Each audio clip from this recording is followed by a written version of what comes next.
కర్ణాటకలో జరిగిన వాల్మీకి స్కామ్ కర్ణాటక కాంగ్రెస్ కే కాదు తెలంగాణ కాంగ్రెస్ కూడా ముచ్చెమటలు పట్టిస్తోంది. కింద మీద పడి ఇక్కడ కాంగ్రెస్ వాళ్ళు రేవంత్ రెడ్డి గారు మీడియాను మేనేజ్ చేస్తూ విషయాలు బయటికి రాకుండా ఆపుతా ఉన్నారు.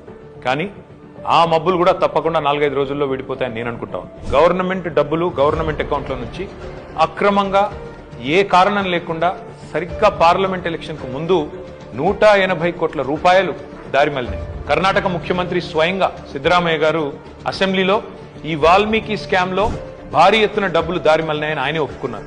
అందులో హైదరాబాద్ లోని 9 బ్యాంక్ అకౌంట్లకి 45 కోట్ల రూపాయలు ట్రాన్స్ఫర్ చేశారు. దీని మీద ఎంక్వైరీ మొదలు కాగానే ఏమైందో ఏమో తెలియదు కానీ వాల్మీకి కార్పొరేషన్ అకౌంట్ సూపరింటెండెంట్ ఆఖరికి ఆత్మహత్య చేసుకున్నాడు.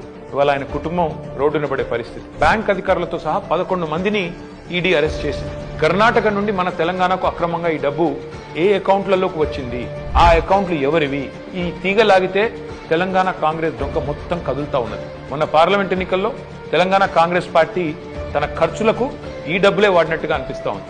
4.5 కోట్ల రూపాయలు నేరుగా V6 బిజినెస్ అనే కంపెనీకి ట్రాన్స్ఫర్ అయినట్టుగా ఆధారాలు ఉన్నాయి. ఈ V6 బిజినెస్ కంపెనీ ఓనర్ ఎవరు?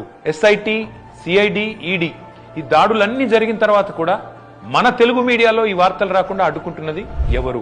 పార్లమెంట్ ఎన్నికల సమయంలో కొన్ని బంగారం షాపులు, బార్ల నుండి భారీ మొత్తంలో డబ్బులు తీసుకున్నట్టుగా తెలుస్తా ఉంది. వారికి కాంగ్రెస్ పార్టీకి ఉన్న అనుబంధం ఏంది? ఇవన్నీ కూడా బయటికి రావాలి. కర్ణాటక ముఖ్యమంత్రి సిద్ధరామయ్యను గనక పొరపాటున తొలగిస్తే పక్కన ఉన్న తెలంగాణ సర్కారు కూడా కూలుతుంది అని ఈ మధ్యనే కర్ణాటక మంత్రి సతీష్ జరికోలి అంటున్నారు. మరి కర్ణాటక కాంగ్రెస్ తో తెలంగాణ కాంగ్రెస్ కు అంతలాగా పెనవేసుకున్న ఈ అనుబంధం ఈ వాల్మీకి స్కామేనా? ఈ వాల్మీకి స్కామ్ లో భారీ మొత్తంలో వాటా తెలంగాణ కాంగ్రెస్ నాయకులకు కూడా చేరిందని ఆధారాలు దొరికినా ఈడీ ఎందుకు మౌనంగా ఉంటుంది? అసలు తెలంగాణ కాంగ్రెస్ నాయకుల మీద దర్యాప్తు జరగకుండా రక్షిస్తున్నది ఎవరు?